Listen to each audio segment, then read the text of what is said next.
What is up? What is up? Hey, now listen, I'm not going to be too long on this podcast. I want to say two things. I want to say rest in peace to Rachel Elaine Glasper. It's been year 4 since she's been gone. You will ever, forever be a treasure in everybody's heart and everybody's memory too. So funny, so compassionate, and so goal-oriented. A pure motivator. You know what I mean? Rest in peace to you.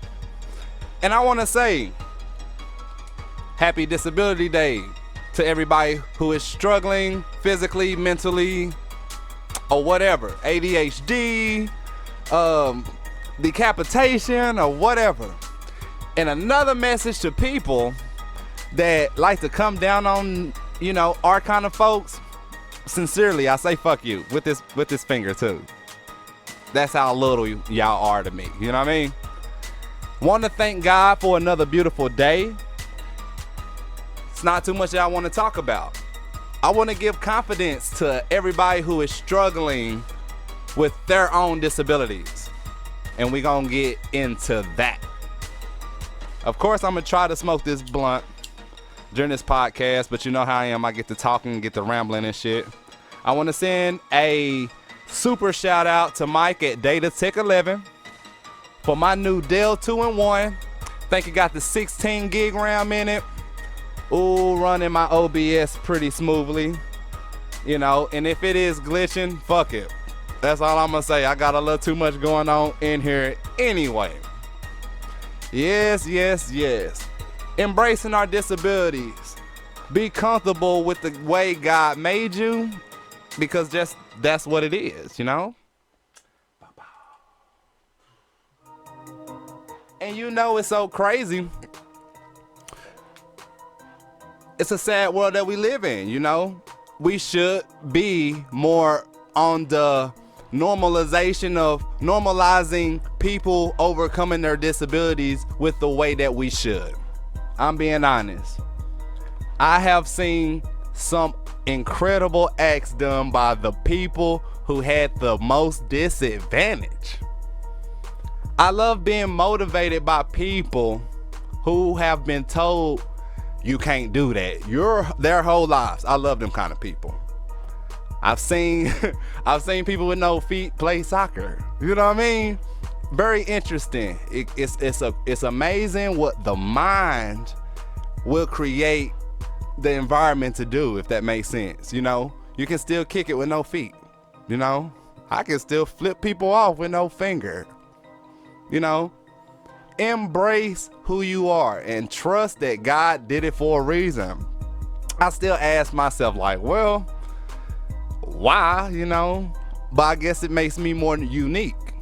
I guess people will remember me better, remember my spirit better, knowing the sad truth of how it happened, you know, but the triumph of understanding that I got through it.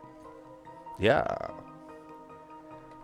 Some people, you know, tell themselves they have a disability and don't. You know, certain things can be fixed, you know, depending on what you call it, you know. I don't think that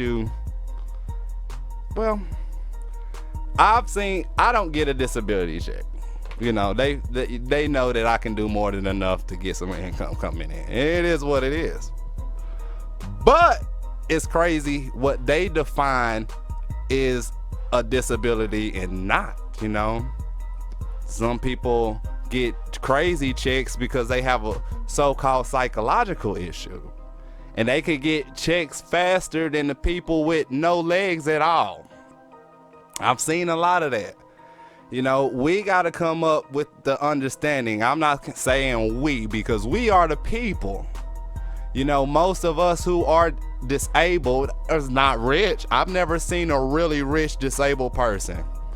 So, I mean, you know, for me, it's really hard to explain. Society, like I said, it's not nothing that the government is gonna do for us, and it's not too much that the people is gonna do for us too.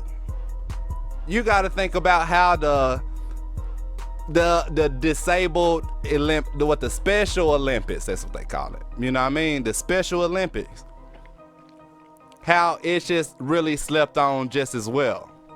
We got to take more recognition on the people who really tries twice as hard as normal people. Like, you know, it's sad that we sleep on that reality of other people, because most people don't get strength from looking at it. You get what I'm saying? And I wouldn't want anybody to feel sympathetic about my disability. I would want you to build yourself about my going through and getting through. I wouldn't want nobody like, oh, that's really sad. At the end of the day, whether I won or lost, just know that he or she is a trooper. You know what I mean? And not everybody who has a disability and they're out there on the front line, most people who are struggling with it don't want sympathy. You know, we know what's going on. We've heard even the mask faces just acting like they were sincere about the fact, but wasn't. We know, it's a lifestyle for us. So we know these things, but I'm giving anybody who is not struggling with this some informative information, because you might be pissing somebody off and not know it. Don't look at us as aliens. Like we don't know. Like, a motherfucker would talk to you like you slow because your fucking hand fucked up. Like, are you, dude, I'm okay. I have the same brain, So people gotta catch themselves. You know what I mean? People normalize, sympathy in the craziest ways. It's just like, most people who are struggling don't even want it. And it took me a while to realize that. It's just like, yeah, my finger's gone, so the fuck what? Okay. I'm able to deal with my disability on that level. That's why I'm wanting somebody to literally listen to what I'm saying, because it can make you or break you. Whole first year of me, I'm still healing. I still have the scars and everything. Like, it's still peeling. It's weird. Even after 4 years, they told me it'd be about 4, 5, 6 years. But like I said, I look at it as a trophy. It could have been a lot worse. I've been shot at. The disabilities that I've avoided in my life is what I'm most appreciative of too. So, didn't want to be long. Like I said, anybody who is struggling with just kind of any insecurity issues, it's hard. It's really hard. It's not easy getting up telling yourself, damn, I gotta deal with this today, or I gotta hide this part of myself. That way I ain't gotta answer no questions. That really sucks, But oh yeah, I meant to tell you, I'm running 1080/30 now too on both of these cameras.